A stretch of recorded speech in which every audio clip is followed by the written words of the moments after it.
Cheryl Greencorn, Learning Strategist in Disability Services. Welcome to our new approach to the Faculty Info series to make our information more accessible to you.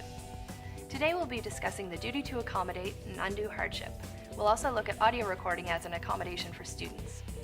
We'll speak to Carol Aylward, Discrimination and Harassment Advisor here at the Mount, as well as a couple of faculty members. So let's get started.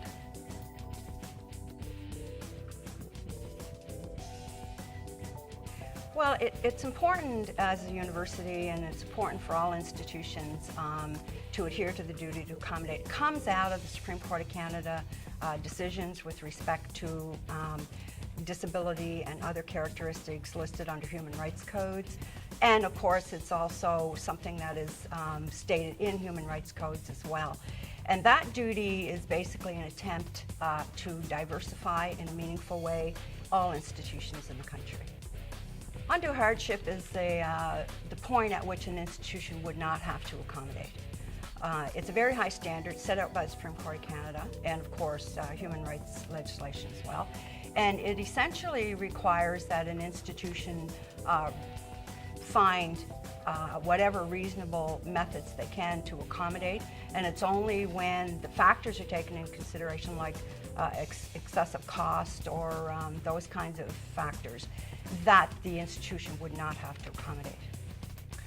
Now, one of the most asked about accommodations is audio recording, where a student records the lecture or class to listen to and review it at a later time. Depending on a student's disability, audio recording may be given as a reasonable accommodation, just as a substitute for note-taking to ensure that they have the same advantages as the rest of the class to succeed. The decision to provide this accommodation is made by the coordinator of disability services with the student, based on their documentation and recommendations from the appropriate specialist. The Mount's policy for accommodating students with disabilities and the Nova Scotia Human Rights Act place a legal and ethical responsibility on all faculty and staff to ensure that all students have an equal opportunity to access auditory material presented in classes, lectures, seminars, labs, and other educational events. For students who face a disadvantage in accessing auditory material, this includes a responsibility to make appropriate accommodations in order to remove any barrier to the students' equal participation in and access to educational events. Now, what about intellectual property and academic integrity? Many professors are concerned about their intellectual property, afraid that students may share their recordings with others. All students who receive this accommodation are required to sign an audio agreement stating that the recordings are to be used for their own personal use and are to be destroyed once they are no longer needed. Academic integrity is also a concern when it comes to accommodations.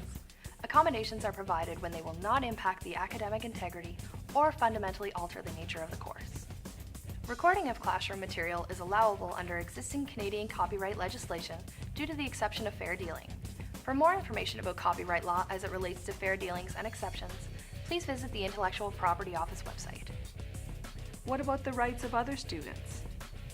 Some faculty members may be concerned about the privacy of their students and the potential impact on the free exchange of information.